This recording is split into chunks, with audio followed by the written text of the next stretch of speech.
Welcome back to another episode of the CSK8 podcast. My name is Jared O'Leary. Each episode of this podcast is either an interview with a guest or multiple guests, or a solo episode where I unpack some scholarship in relation to computer science education. In this week's episode, I unpack the paper titled Abolitionist Computer Science Teaching, Moving from Access to Justice. This particular paper was written by Allison Ivy, Stephanie Runninghawk Johnson, Max Skorodensky, Jimmy Snyder, and Joanna Good. Apologies if I mispronounced any names. All right, so here's the abstract for this paper. Quote, as high school computer science course offerings have expanded over the past decade, gaps in race and gender have remained. This study embraces the all in the CS for All movement by shifting beyond access and toward abolitionist computer science teaching. Using data from professional development observations and interviews, we lift the voices of BIPOC CS teachers and bring together tenets put forth by Love for abolitionist teaching, along with how these tenets map onto the work occurring in CS classrooms. Our findings indicate the importance of BIPOC teacher representation in CS classrooms and ways abolitionist teaching tenets can inform educators' efforts at moving beyond broadening participation and toward radical inclusion, educational reform, and self-determination for all, end quote. Now, by the way, the word Love is an author's last name, and BIPOC stands for Black Indigenous People of Color, just in case you hadn't heard of the term or haven't heard of Bettina Love. All right, so if I were to summarize this paper into a single sentence, I would say that this paper argues that the field of CS education can use abolitionist pedagogical practices to move from focusing on access to focusing on the full humanity of students. All right, if you're interested in actually reading this paper, I do include a link to it in the show notes, which you can find at jaredoleary.com,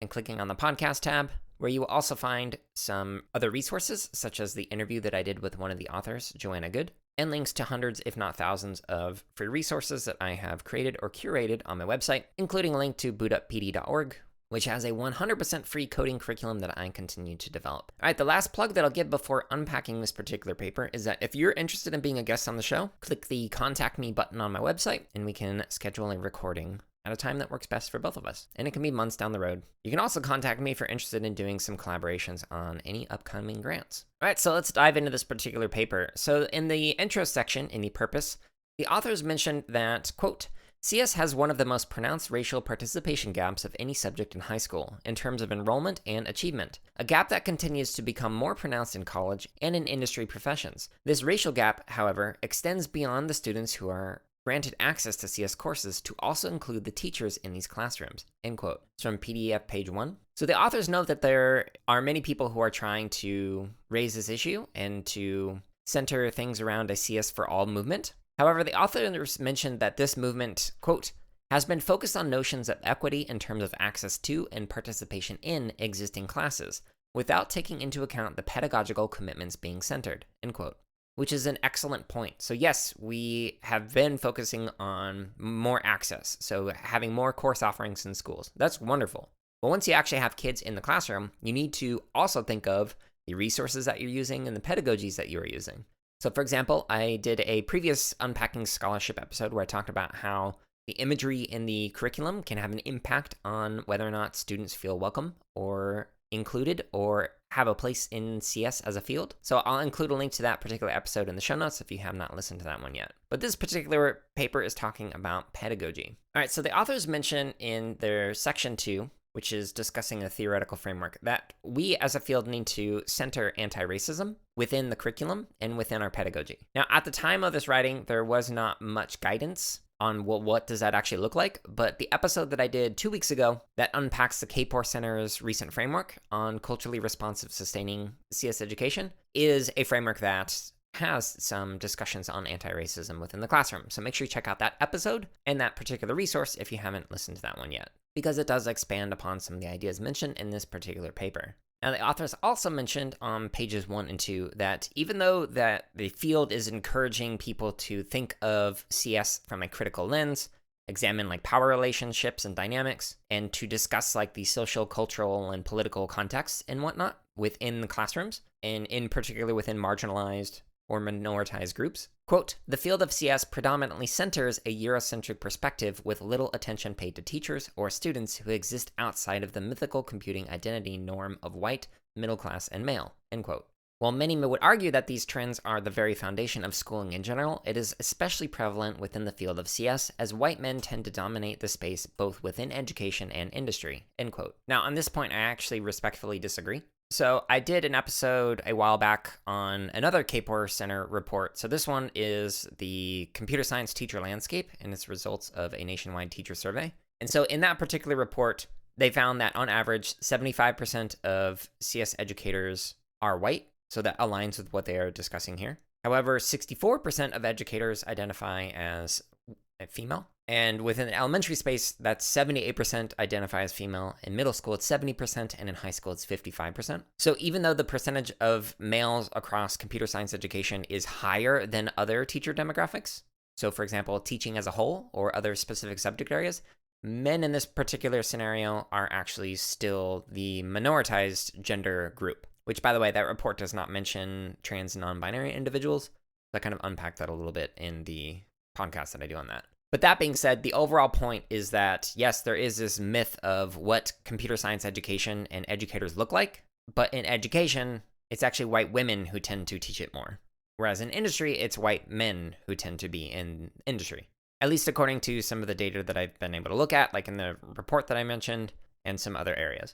All right, so here's a quote from PDF page 2. Quote, "When framing the goal of CS for All as merely access, many students of color find themselves in CS classroom spaces where teachers predominantly engage in colorblind rhetoric, a form of systemic violence which minimizes and erases their histories and lived experiences." End quote. All right, so the idea of colorblind, we could do several podcasts just kind of unpacking this, but colorblind is the idea of, oh, well, I don't see the color of your skin, or I don't see your race or your ethnicity. And while the intent, hopefully, is good, in that you're trying to say, oh, well, I'm not going to treat you as a demographic, I'm going to treat you as an individual, that can also have a negative effect because it can deny somebody's identity if they do identify that way, and that is a part of their cultures or themselves as a multiplicity. So in other words, if I identify as a white individual, and somebody says, oh, I don't see you as white, I don't really necessarily want to talk about or explore your whiteness in the classroom, that is a form of colorblind, and it can erase my identity or cultures if I held whiteness as a key part of who I am as an individual, which, by the way, I don't. I tend to not include heritable traits within my own core identities. So, for example, I'll identify as a percussionist or drummer long before I'll identify as a non-binary individual. All right, so a little bit further on, the authors mention more of Bettina Love's quotes. So here's a quote on abolitionist education, and so this is from page 2. Quote, "Abolitionist educator Love describes abolitionist teaching as trying to restore humanity for kids in schools, arguing that abolitionist teachers are willing to put their reputation, home, and lives on the line for other people's children. Love goes on to frame this way of teaching and being as the choice to engage in the struggle for educational justice, through a variety of means, including a refusal to uphold policies and practices that dehumanize dark children, while being committed to calling out teachers who engage in such behavior. By acknowledging the history of unjust and dehumanizing treatment of dark children within schools, abolitionist teaching creates space for Black joy, love, and solidarity in the fight to ensure that all students can thrive." End quote. So in other words, abolitionist teaching goes a bit above and beyond just allowing a space for that conversation, but being like what Love would describe as like a co-conspirator. So I am here to assist you in this fight against the struggle. So I am not just an ally, but I am actually here putting things on the line. So one of the examples discussed with Martine Erbach in the podcast I did with them is talking about how somebody was going to tase a pole where a person was climbing up it, a metal pole. And so a white individual put their hand on that pole, so that way it would have to tase both of them. So rather than just being an ally saying, hey, don't do that thing, the co-conspirator would say, hey, if you're going to harm them, you're also going to harm me. So hopefully that explanation from the authors is useful to you, but Martine Erbach's description of it might also be useful, so I'd recommend checking out that interview, which I'll link to in the show notes. All right, so the next section of the paper, the methods section. So this talks about, okay, so this took place over a couple of years. It was professional development around the Exploring Computer Science curriculum, and they used field notes and some interviews, etc. But these conversations took place outside of the PD, so it was like on breaks or during lunches, after workshops, things like that. All right, so the next section talks about the different data sources,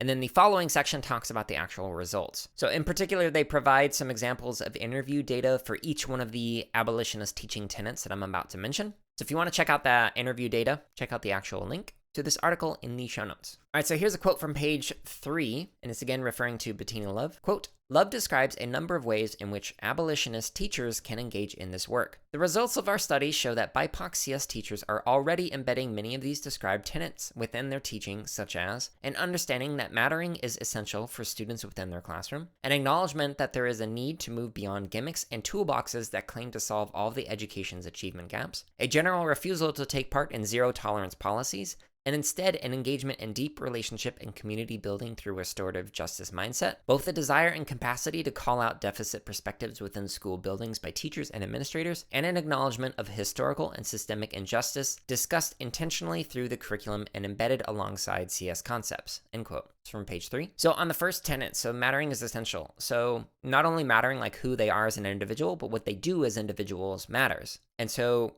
encouraging kids to understand that by humanizing them and not saying, oh, you're irrelevant because you are X demographic or Y demographic. This can be especially beneficial if that particular demographic is not often represented within the field of CS, either in industry or in media or wherever. So the next tenet, moving past gimmicks. So there are often these like best practices ideas of, oh, if you just do this one thing, then it's going to like solve all equity issues in your classroom. While that one thing might assist in some way, it's likely not going to solve everything indefinitely.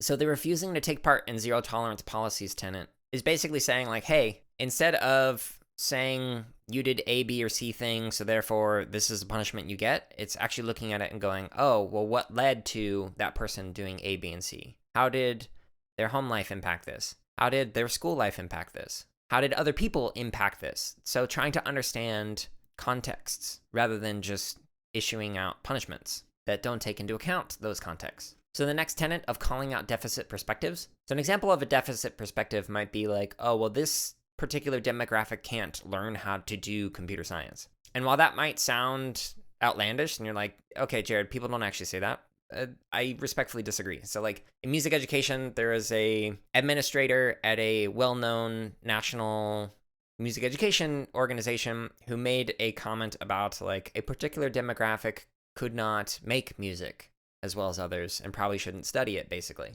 This is somebody in charge of a large national organization for music education, and they held a deficit perspective that certain individuals could not participate. So an example in CS along those particular lines might be like, oh, well, that particular demographic or those particular kids, they can't do like project-based coding. They need to instead go through problem-based or puzzle-based because they're just not able to create. They need to just solve problems. That would be a deficit perspective. And then the last tenet of acknowledging historical and systemic injustices. This is an ongoing thing that we need to continue to highlight. And again, that KPOR Center's recent framework on culturally responsive sustaining education is something that I point to explore how to acknowledge historical and systemic injustices in the classroom. And again, I link to that in the show notes. All right, so the last section is just basically discussing the significance of this in relation to other scholarship. So I'm going to read one more quote from page 4.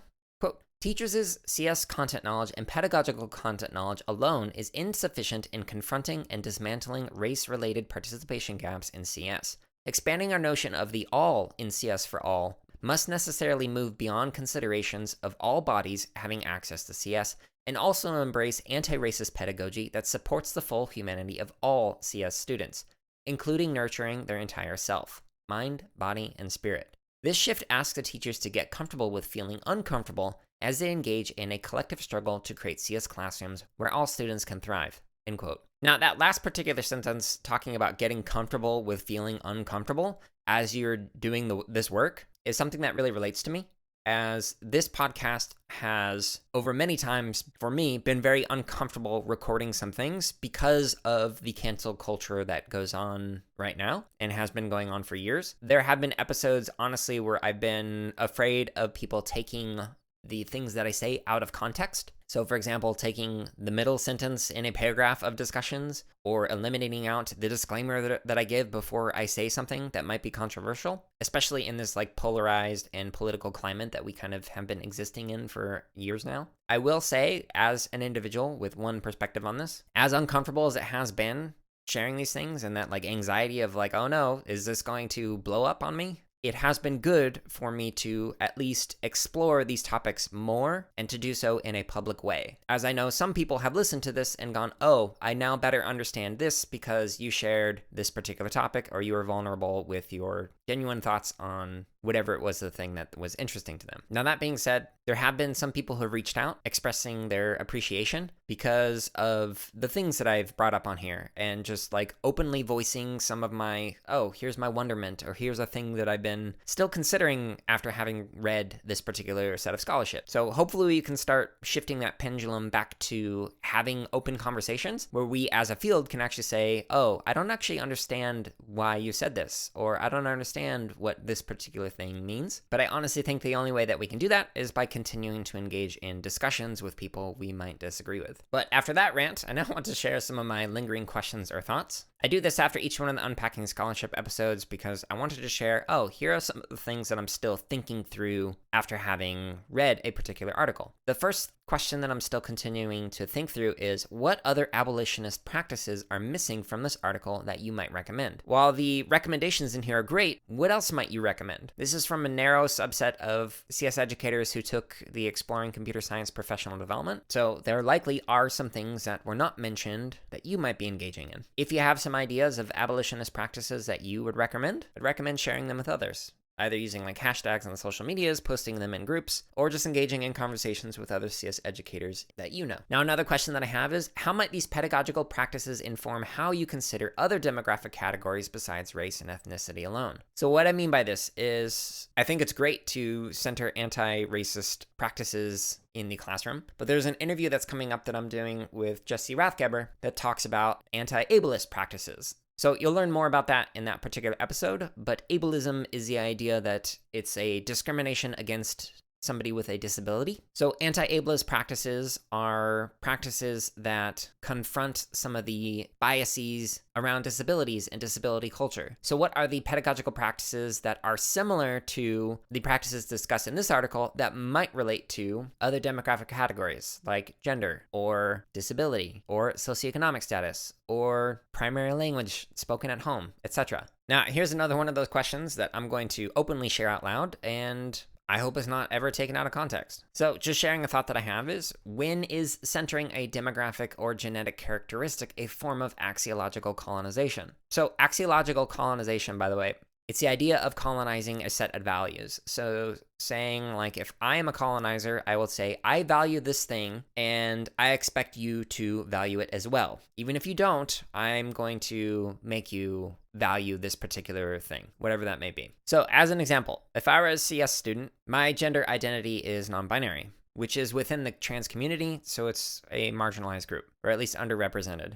But even though I have that identity, I honestly don't think about it nearly as much as other people do, because it's not as high a priority for how I personally identify as it is for other people, in particular cisgendered individuals who are very well-meaning. One of the reasons why I bring it up in the podcast is because I'm trying to normalize it more, but it's honestly not something that I think about. I have to go out of my way to bring it up. But again, if I'm a CS student and we focus on this particular demographic category within a class, is that a form of colonizing values, axiological colonization, by forcing a way of valuing upon individuals? So if I had to create computer science projects around my gender identity, even though that's not something that I am really interested in doing, is that a form of axiological colonization? So I share this to say that, yes, it's great to take into account different pedagogies, but we can't make the assumption that just because somebody identifies a particular way, that that is something that they want to focus on. So while I totally agree with what the authors are mentioning in this article, I think it's great. I think we need to engage in abolitionist practices. We can't assume just because somebody identifies within a demographic that it's something that they necessarily want to explore. So while I might write publications and do some presentations on trans culture, and I'll mention it in the podcast, I don't necessarily want to create a CS project around that. I'd rather make one around music or video games or whatever. But if an educator were to simply say, I had the option to do any of those,